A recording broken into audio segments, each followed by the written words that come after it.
మరిన్ని వార్తల కోసం please subscribe me Amaravati news. నమస్తే, అమరావతి న్యూస్కు స్వాగతం. నేను రాజేశ్వరరావు. కృష్ణా జిల్లా మచిలీపట్నం మండలం ఈ శివారు ప్రాంతంలో ఏదైతే ఉందో, ఈ శివారు ప్రాంతంలో మడ అడవుల్ని బాగా నరికేసి రొయ్యల చెరువులు, చేపల చెరువులు లాంటివి ఏదైతే ఉన్నాయో వీటిని మాత్రం జోరుగా చేసుకుంటున్నారు. ఈ విషయాన్ని అధికారులు చెప్తుంటే వాళ్ళు పట్టినట్టు వ్యవహరిస్తున్నారు. వాస్తవానికి ఈ మడ అడవి నరికే ప్రాంతం ఏదైతే ఉందో అది జొన్నలవారి మోడి గ్రామం దాటిన తర్వాత దాదాపు 1 కిలోమీటర్న్నర 2 కిలోమీటర్ల లోపు ఉంటుంది. అక్కడి నుంచి చూస్తే కనుక 1 కిలోమీటర్ దూరంలోనే సముద్రం ఉంటుంది. మన అక్కడ నుంచి సముద్రం అలలో ఆ యొక్క సముద్రం ఓరు మాకు బాగా వినిపిస్తూ ఉంటుంది. అంత దగ్గరలో ఉన్న సముద్రానికి వాళ్ళకి అంటే ఆ గ్రామానికి మడ అడవి అనేది చాలా ఇంపార్టెంట్. ఎప్పుడైనా కానీ సముద్రం పొంగినా చెందినా కానీ ఈ మడ అడవి ఉండటం వల్ల ఏమవుతుందంటే ఆ అలల ఉద్ధృతి ఊరి మీద రాకుండా ఆపుతాయి. అసలు దానికోసమే భారత ప్రభుత్వం ఈ మడ అడవిని పెంచడానికి స్వయంగా అంటే దానికోసం డబ్బులు వెచ్చించి మరీ మడ అడవిని పెంచుతున్నాయి. ఒక మడ మొక్క పెరగాలి అంటే కనుక ఎంతో శ్రమ పడుతున్నారు. దానికోసం చాలా టైం వెచ్చిస్తున్నారు, దానికోసం మనీ వెచ్చిస్తున్నారు. ఇంత చేసినా సరే సహజ సిద్ధంగా పెరిగే మడ మొక్కలు ఏవైతే ఉంటాయో వీటిని మాత్రం సర్వనాశనం చేసేస్తున్నారు. చూద్దాం. ఇప్పుడు ఈ సైజు మడ మొక్క ఇది యాక్చువల్గా ఫారెస్ట్ వాళ్ళు వాళ్ళ కేటాయించిన ల్యాండ్లో పాతిన మొక్క. ఈ మొక్క కనుక ఇంత సైజు పెరగాలంటే కనుక సంవత్సరం టైం పడుతుంది. ఒక మొక్కను పెంచాలంటే సంవత్సరం టైం పడుతుంది వాళ్ళకి. కానీ ఇలాంటి మొక్కలు పెంచడం కోసం దాదాపు ఎంత కేటాయించింది ప్రభుత్వం చూడండి.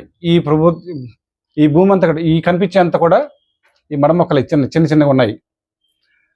అలాంటి మొక్కలు పెంచడం కోసం కష్టపడి వీటన్నిటికీ ట్రాక్టర్తో దున్ని సాల్డ్ వేసి వీటిల్లో మడ మొక్కలు పెంచడానికి ప్రభుత్వం చాలా ఖర్చు చేస్తుంది. సరే, ఇంత ఖర్చు చేస్తుంది కదా, ఇంత ఖర్చు చేస్తున్నప్పుడు కూడా మడ మొక్క మనకి పెరగట్లే ఇక్కడ. అయినప్పటికీ వాళ్ళు ప్రతి సంవత్సరం మడ మొక్కలు నాటడం కొంత అంటే వీళ్ళకి కేటాయించిన భూమిలో నుంచి కొంత భూమిని ఏం చేస్తారంటే కొంత నాటిన తర్వాత మళ్ళీ కొంతని డివిజన్ల వారీగా చేసుకుని ఏం చేస్తారంటే నాటుకుంటూ వెళ్తూ ఉంటారు. ఇట మడ మొక్క విపరీతంగా పెరిగేసరికి ఏమవుతుందంటే ఆ ఏర్లు మొత్తం అంతా చిల్లలుగా వచ్చేసి నీళ్ళని ఉధృతిని ఆపతం కోసం అనేసి ఈ మడ మొక్కల కోసం పెంచుతూ ఉంటారు. కానీ ఇది చూడండి ఎంత ఏపుగా పెరిగిందో మొక్క. ఈ మడ అంతే దాదాపు నా అంత హైట్ మొక్క పెరగటానికి చాలా టైం పడుతుంది. ఇన్ని సంవత్సరాల్లో చక్కగా ఇంత ఏపుగా పెరిగిన మొక్కల్ని రొయ్యల చెరువులు, ఆ చేపల చెరువులు ఎవరైతే ఉన్నారో వీళ్ళు ఏం చేస్తారంటే వీటికి కలుపు మందులు లాంటివి కొట్టేస్తున్నారు. ఎందుకని మడ మొక్క నరికితే కనుక కేసు అవుతుంది. అందుకే వాటంతటా చచ్చిపోయేలా చేస్తున్నారు కృత్రిమంగా.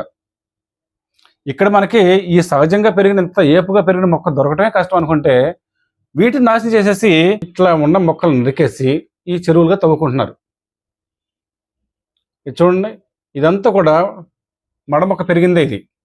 ఈ మడ మొక్క పెరిగిన దాంట్లో నుంచి మొత్తం జేసీబీలు పెట్టి తవ్వేసి ఈ మడనంతా కూడా నాశనం చేశారు. తవ్వేసి ఇప్పుడు చెరువులు తవ్వుకుంటున్నారు. ఇప్పుడు ఏమంటారంటే లేదండి ఇక్కడ మడ మొక్కలు ఏమి లేవు, మేము చెరువు తవ్వేనాటికి ఇక్కడ ఏమి లేదు అని చెప్తారు. చెరువు తవ్వక ముందు ఏం చేస్తారు, కొంత గ్యాప్ తీసుకుని ఏం చేస్తారంటే వీళ్ళు ముందుగానే ఈ కలుపు మందు లాంటి కొన్ని పెస్టిసైడ్స్ ఉన్నాయి, అవి కనుక పిచికారీ చేస్తే ఏమవుతుందంటే మడ మొక్క కంప్లీట్ దానంతటా చచ్చిపోతుంది. ఆ మడ మొక్క పూర్తిగా ఎండిపోయిన తర్వాత ఏం చేస్తారంటే ఇది చెరువులు తవ్వేస్తున్నారు. చూడండి,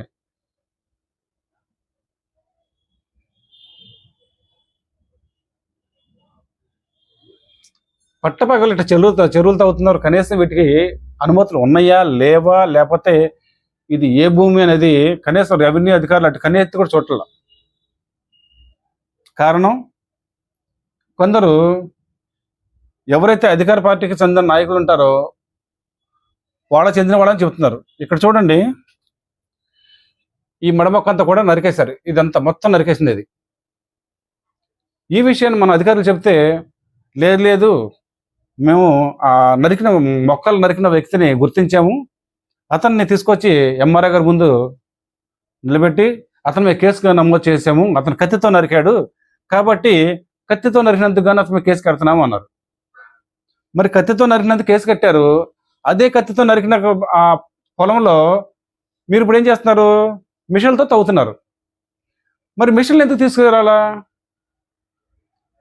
వాస్తవంగా కత్తితో నరికినందుకు క్రైమ్ అన్నారు, అతని మీద కేసు కడుతున్నాం అన్నారు. మరి కట్టారు లేదో వాస్తవం మనకు తెలియదు, మీరు చెప్పడం వరకే. మరి చెప్పిన ప్రకారం మిషన్లు కూడా దాంట్లో భాగమే కదా. మరి మిషన్లకి ఎగ్జామ్షనా? లేకపోతే నెక్స్ట్ తర్వాత చేసే వాళ్ళకి ఇలా చేయండి అని చెప్తున్నారా? ముందు కత్తితో నరికేయండి, ఏదో కేసు కడతారు, ఆ తర్వాత మడ మొక్కలేదు కాబట్టి తవ్వేసుకోండి, ఇదని మీరు చెప్పదలుచుకున్నది? రెవెన్యూ అధికారులు ఎవరైతే ఉంటారో వాళ్ళు ఈ భూమి అంతటికి కూడా మీరు కంప్లీట్ చూస్తే దాన్ని ఏదైతే రెవెన్యూ ల్యాండ్ ఏంటి, తర్వాత అక్కడ అటవీ భూమి ఏది, సిఆర్జెడ్ ల్యాండ్ ఏది, ఇవన్నీ కూడా మీకే తెలుసు కాబట్టి భూమిని పరిరక్షించాల్సిన మీరే ఇలాంటి వాళ్ళకి మీరు అవకాశం ఇస్తున్నారంటే ఏమనాలి మిమ్మల్ని? ఇక్కడ దాదాపు పాత చెరువులు రిపేర్ చేసుకుంటున్నారు అని చెప్తూనే కొత్త చెరువు తవ్వేశారు. ఇక్కడ దాదాపు ఎకరన్నర చెరువు తవ్వేశారు. ఆ ఎకరన్నర కూడా మొత్తం మడమొక్కతో నిండిపోయి ఉన్నది. ఈ మడమొక్కలతో నిండిపోయిన మొత్తాన్ని కూడా వీళ్ళు చెరువులు తవ్వేసి ఇప్పుడు ఏమంటారంటే ఈ భూమి ఎప్పుడుదో పాతదండి అంటారు. పాతయి కాదు, కొత్తయే.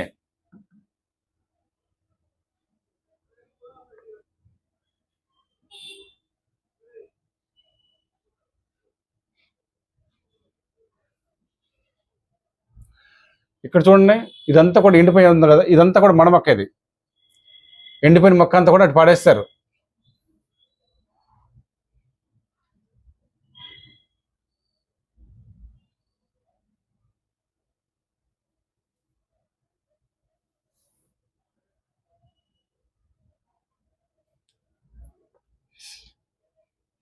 ఇట్లా చుట్టూ మడమొక్కల మధ్యలో పనిచేస్తుంది మిషన్. క్లియర్గా కట్ట కనబడుతుంది. ఇటు మడ ఉంది, అటు మడ ఉంది, ఇటు మడ చుట్టుపక్క ఉంది. మరి ఇక్కడ లేదా? లేకపోతే వీళ్ళ కోసం మొలవలేదా మొక్కలు? కొంచెం ఆలోచన చేయండి. ఎందుకంటే దీన్ని కాపాడాల్సింది మీరే, కానీ ఎదటి వాళ్ళకి మీరే అవకాశం కల్పిస్తున్నారు. ఇలా చేసుకోండి, ఇలా అయితే కనుక మా పరిధిలోకి రాదు, ఇది వేరే వాళ్ళ పరిధిలోకి వస్తుంది అని చెప్పి ఎవరికాళ్ళే ఇంకొకరి మీద నెట్టేసే ప్రయత్నం చేస్తున్నారు.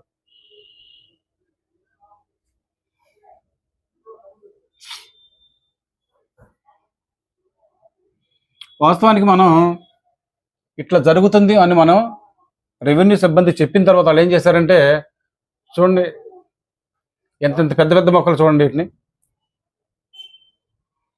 నాకన్నా హైట్ ఉంటాయి ఈ మొక్కలు. అంత పెద్ద పెద్ద మొక్కల్ని నరికి పడేశారు. కానీ అధికారుల దృష్టిలో మాత్రం లేదండి, ఒక 25 సెంట్లు మాత్రం నరికారు అంటే. 20 సెంట్ అంటే సుమారుగా 5 సెంట్లు తక్కువ, 6 ఎకరం. 25 సెంట్లు మాత్రం నరికారు అంటున్నారు. మరి అక్కడ దాదాపు ఎకరం పై చెరువు ఉంది కదా, మరి దానికి ఏమంటారు? రెవెన్యూ అధికారులు చెప్పిన తర్వాత వాళ్ళు ఏం చేశారంటే మిషన్లు తీసుకొచ్చి అక్కడి నుంచి బయట పెట్టేశారు. ఈ మిషన్లు ఇప్పుడు మనం ఇంత చూసిన విజువల్స్లో అక్కడ పనిచేస్తున్నాయి కదా, ఆ 2 మిషన్లే తీసుకొచ్చి ఇక్కడ పెట్టారు. ఇప్పుడు దీని బట్టి అడుగుతున్నా, ఒకవేళ మిషన్లు గనక విత్ పర్మిషన్ తోటి అన్ని అనుమతులతోటి పనిచేస్తుంటే మీరు ఎందుకు ఆపారటిని? విఆర్ గారు ఏమన్నారు? మేము మిషన్లు ఆపిచ్చేసామండి, వాటిని బయటికి తీసుకొచ్చేసామండి అన్నారు. ఓకే, మంచి పని చేశారు. కానీ ఇది అనుమతులతో పనిచేస్తుంటే మీరు ఎందుకు ఆపారు అంటే ఏంటి?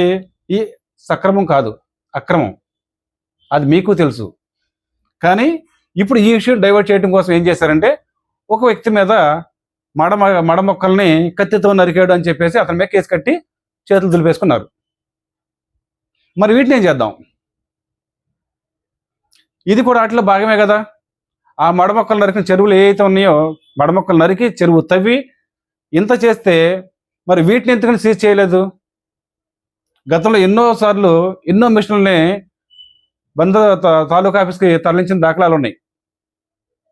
మరి ఇవాళ ఏమైంది? వాళ్ళకైతే ఒక లెక్క, వీళ్ళకైతే ఒక లెక్క. ఎవరు అడ్డం పడుతున్నారు దీనికి?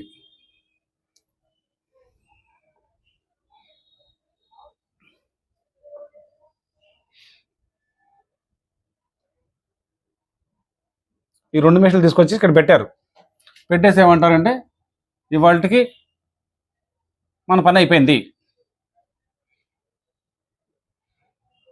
తవ్వింది ఇటు పక్కన, ఆ మిషన్లు తీసుకొచ్చి ఇటు పక్కన ఈ ఖాళీ ల్యాండ్లో పెట్టారు మిషన్లు. ఇగోండి ఇక్కడ పెట్టారు. మీరు నిజంగా వీళ్ళు కరెక్ట్గా పనిచేస్తున్నారు, వాళ్ళ అనుమతులతో పనిచేస్తున్నారంటే ఈ మిషన్లు ఆపాల్సిన అధికారం మీకు లేదు కదా. ఆపారు అంటే దీని ఇక్కడే అనుమానం అర్థమవుతుంది కదా, వీళ్ళు పర్మిషన్ లేకుండానే తవ్వుతున్నారని. అది కొత్త చెరువు, మడ మొక్కలు ఉన్న అది కొత్త భూమిలో తవ్వుతున్నారని చెప్పి మీకు పూర్తిగా తెలుసు.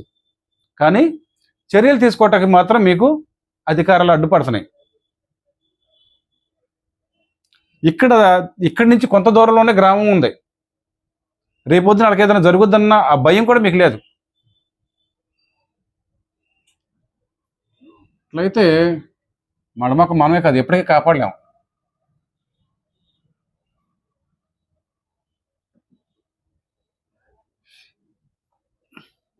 ఇక్కడ చూడ క్లియర్ కనబడుతుంది. ఈ మొక్క అంతా కూడా కలుపు మందు కట్టి దీన్ని ఎండబెట్టేశారు. సహజంగా పెరిగిన మడ మొక్కల్ని ఇక్కడ చూడండి కెమికల్ తోటి ఎట్ట నాశనం చేసేసారు. ఇక్కడ కనిపించేది ఇదంతా కూడా నరికేసిన అడవే. ఇదంతా కూడా ఈ గట్టు కనిపిస్తుంది కదా, ఇదంతా కూడా కొత్త చెరువు. ఈ కొత్త చెరువు పక్కన ఇదంతా కూడా గుట్టలు వేసింది కదా, అంతా కూడా మడ మొక్క నరికేసి ఎండిపోతుంది అంతా. ఆ కెమికల్ ప్రభావం అది. ఇగోండి ఇదంతా మడ మొక్కలు మొత్తం గుట్టలు వేస్తారు కదా, ఇదంతా నరికేసి ఇంత అడవిని నాశనం చేస్తుంటే ఏం చేస్తున్నారు అధికారులు? మీ పరిధి కాదా? లేకపోతే ఎవరి పరిధిలో చెందుతుంది? ఈ మొక్కలు చూడండి ఎట్ట ఎండిపోయినాయో. ఇది కెమికల్ ప్రభావం. వీటికి మరి కలుపు మందు కొడుతున్నారు, లేకపోతే ఇంకేమైనా మందులు కొడుతున్నారు తెలియదు. కానీ మనకు అక్కడ చెప్పింది ఏంటంటే కొంతమంది రైతులు చెప్పారు వీటికి కెమికల్ కొడతారండి. కెమికల్ కొట్టంగానే 2-3 రోజుల్లోనే ఎంత పచ్చని చెట్టు అయినా సరే ఇట్లా నల్లగా మాడిపోతుంది, తర్వాత తీసేసి అట్లా ఏం చేస్తారంటే చెరువులు తవ్వేస్తున్నారు అని. మీరు అవకాశం కల్పిస్తారు వీళ్ళందరికీ. అక్రమార్కులకి రెవెన్యూ అధికారులు ఎవరైతే ఉన్నారో వీళ్ళు ఇంకా ప్రోత్సహించి మరీ పని చేయించుకుంటున్నారేమో అనిపిస్తుంది. ఇప్పటికైనా అధికారులు ఖచ్చితంగా వీటి మీద చర్యలు తీసుకోవాలి. అలాగే ఈ మడ మొక్క ఎంతైతే నాశనం చేస్తారో వీటన్నిటి కూడా ప్రొక్లైన్లతో తవ్వించి నాశనం చేశారు కాబట్టి ఖచ్చితంగా ఆ 2 మిషన్ల మీద కేసు నమోదు చేసి వాటిని మాత్రం మండల రెవెన్యూ ఆఫీస్కి తరలించాలని కోరుకుంటున్నాం. అలాగే గ్రామ చివరిలో సముద్ర వారిని ఎక్కడైతే మడ మొక్కలు ఉన్నాయో వాటిని ఖచ్చితంగా ప్రభుత్వం సంరక్షించాలి. లేని పక్షంలో విపత్తులు వచ్చినప్పుడు మాత్రం ఖచ్చితంగా ప్రజలు ఇబ్బంది పడతారు. Thank you.